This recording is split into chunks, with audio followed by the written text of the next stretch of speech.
here now. Come up here and talk to the people. Give them a round of applause.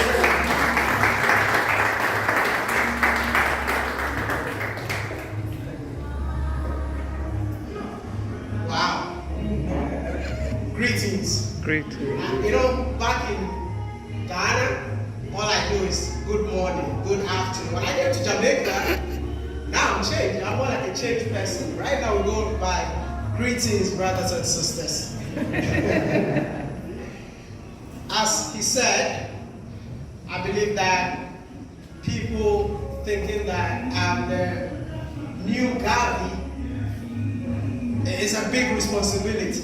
I keep on telling people to stop it because I personally did not know who Marcus Garvey is.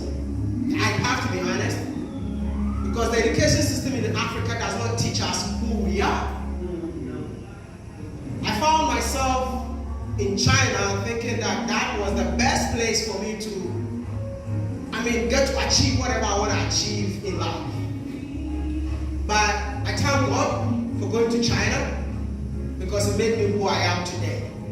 To discover who a black man is, to discover how powerful I am as an African. And that is the message that I've been preaching since I discovered who I am.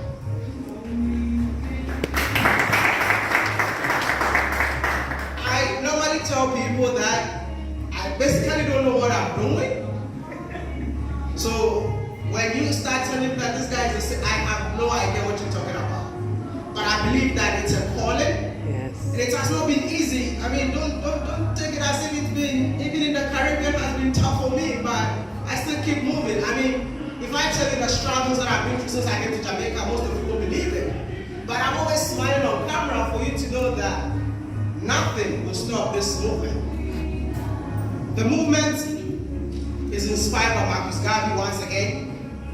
Personally, like he said, Gary Coleman, when I was in China making Chinese videos, people started calling me Gary Coleman.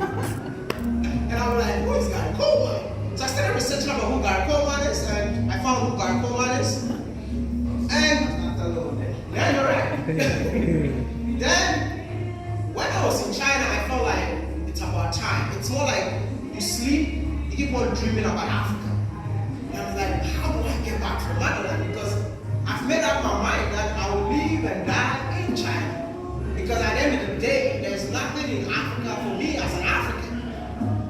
But a young guy, aeronautical engineer, you have to, live your life in China and make the best out of it. So I told my mom, I'm coming back home.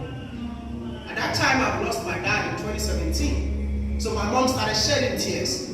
Like the juju has finally worked. Like my son decided to leave his career and come back to Africa to preach about Africa. Who does that? But I felt like if no one is doing it, there has to be someone.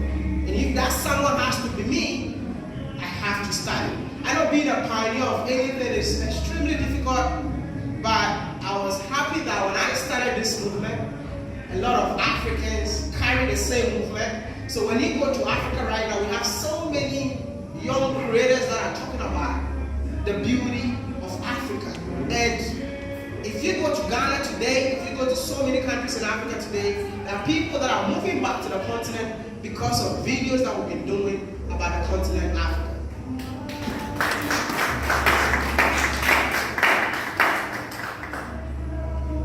Say this, I had no idea that we have brothers and sisters living in the diaspora.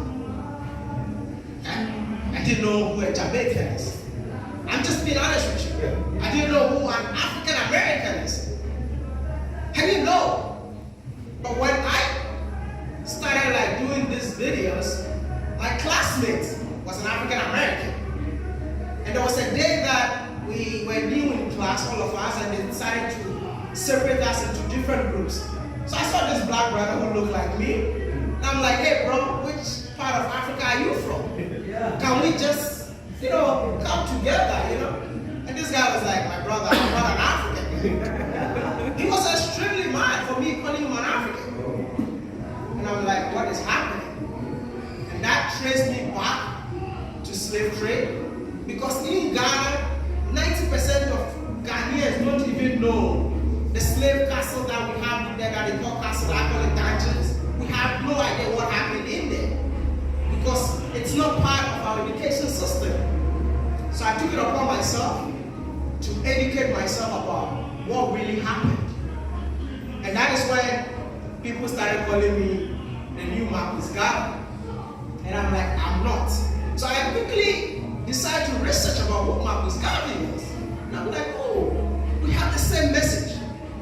The message that I've been preaching about is Africa is home for Africans at home and Africans abroad. Just because of that African American guy who inspired me. So when I got to know that, oh, so you're actually taking from Africa, and you're still telling me that you're not an African, but you're an African American, then why the name African American? So we're changing it. You're no longer an African American, but you're an African born in America.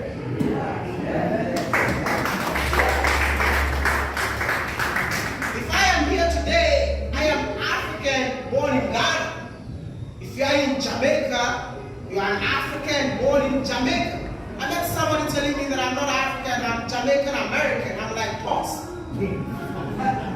We have identity crisis as black people. And this is what I'm telling you. See, I know most of you are not happy to claim Africa. The continent is not perfect. Don't let me tell you that the continent is perfect. But Africa is so proud of you. Because despite the fact that you went through all the struggles to get here, you never forgot who you are as an African. Because I came to Jamaica and I see Ghana here. I see Nigeria here. Maybe you don't know.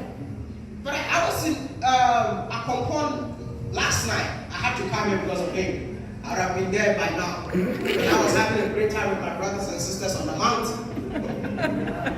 I was at Akompon yesterday, and as soon as I stepped out, I started crying. I'm like, how did Ghana go here? How? Because they left Ghana 400 years ago, but till today, when you go there, that is the only place in Jamaica that I went that is just a replica of Ghana.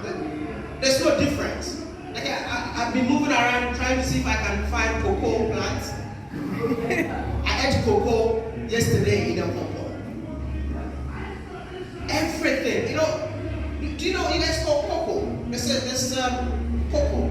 So in Ghana, every household plants cocoa in our backyard. And when you go to a compound, it's exactly the same culture. And I was like, you know what? It's about time for us to bridge the gap. It's about time for us to connect. It's about time for us to know that we are one people, even though we find ourselves here.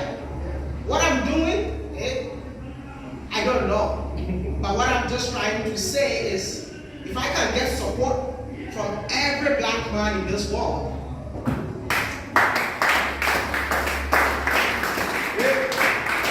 we will definitely break mountains. Because my presence in Barbados, I started from Suriname.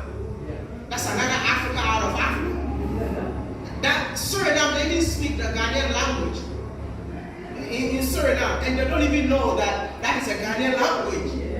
I was there and people started coming to me, are two in Ghana. When you are hugging someone in Ghana, even in Nigeria, if you are hugging somebody, it comes to the sound. Are two. When I went to Suriname, they saw me and they said, are two. And I'm like, where am I? Am I in Ghana? When they are pouring libation, the things they say, the words they speak, that comes out of their mouth. It's not like, sometimes there's a language in here, they call it Kramantin, that you need to be possessed before. In Suriname, you don't have to be possessed. It's direct from the source. So I'm just going to tell you, wherever you're born, please don't forget the motherland. Marcus Garvey is saying that Africa belongs to us all. It's about time you and I, even if you don't get opportunity to stay in Africa, let your feet touch the soil.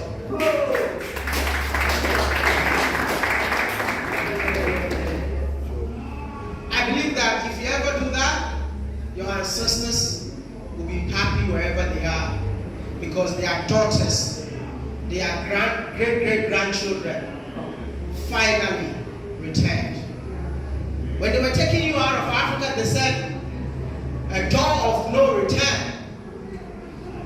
Listen, it's now the door of return.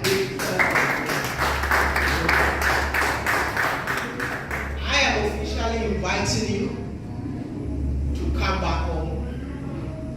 I think I will connect with him, because I've decided to sponsor over 10 people from my own pocket to visit the motherland on all the trips that I've been. Started from Brazil, Suriname, Guyana, Trinidad, Barbados, and now we are in Jamaica. Because we need to reverse it. That's why I love what Mr. Jose has been saying. We need to reverse the Atlantic. If we can come together and make Marcus Garvey's dream come true, Black Star Line. You still gonna have Black Star Line? I think I am more practical when it comes to certain things. We celebrated Marcus Garvey today, but can we let that legacy continue? By maybe few black men come together and say that we are partnering and we are going to reverse the Atlantic by getting a cruise ship that stops from, we start from Barbados, because that's where most people were taking shares across. Barbados, we stop by all the islands, we pick you all and back to the motherland. I believe that Marcus Garvey. You don't think you're the president, right? President of UNIA. Okay, that's a new thing for you. But also, we're expecting you tomorrow at the Ubuntu Awakening Summit. I'll be there. I'll be there because of Dr. Hosea.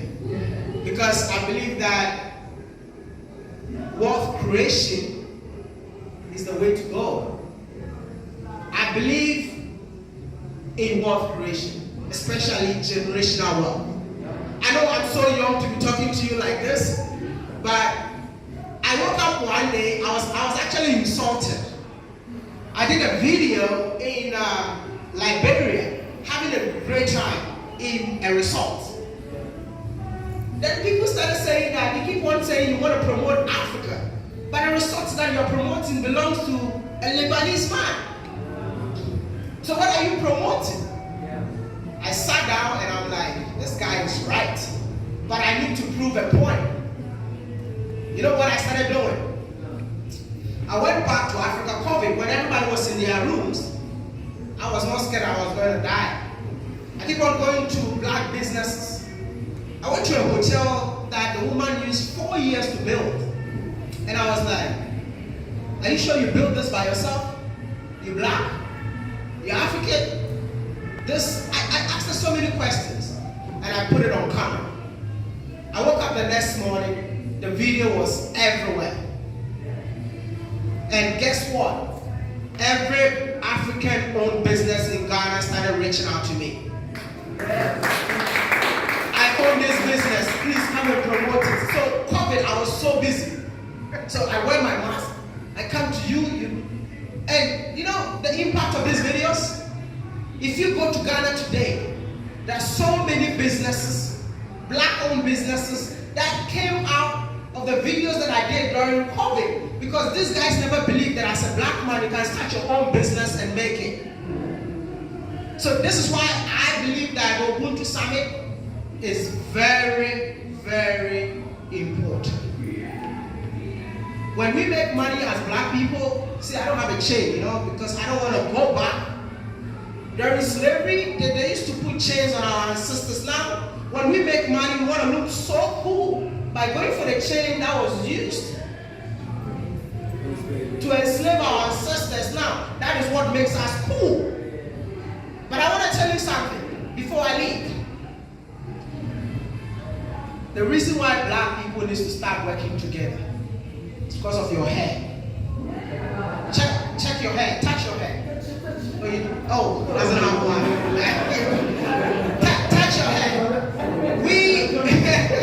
Mr. Tony, you want to touch your hair too? It's gone. We are the only race that our hair grow together. Every other race, the hair grows individually. So they can start their own business and make it. But as Africans, we need that. That is why for someone to come into a black people, conquer black people, he needs to divide them first. Your hair tells you who you are. So it's about time for us to work together as one people. Thank you.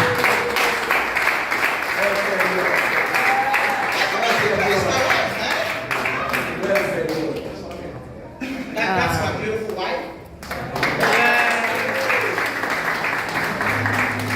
You cannot talk about Pan-Africanism without practice. So, when I went to Egypt, I decided to go to Kenya. So, my wife is from Kenya. Hello, Kenyatta. You want to say something? Hello, good evening. Good evening. I just want to say that I'm so happy to be here. It has been such an experience, and I'm learning a lot every day. What I love most about Jamaicans, compared to other places, I feel like most of them just love Africa.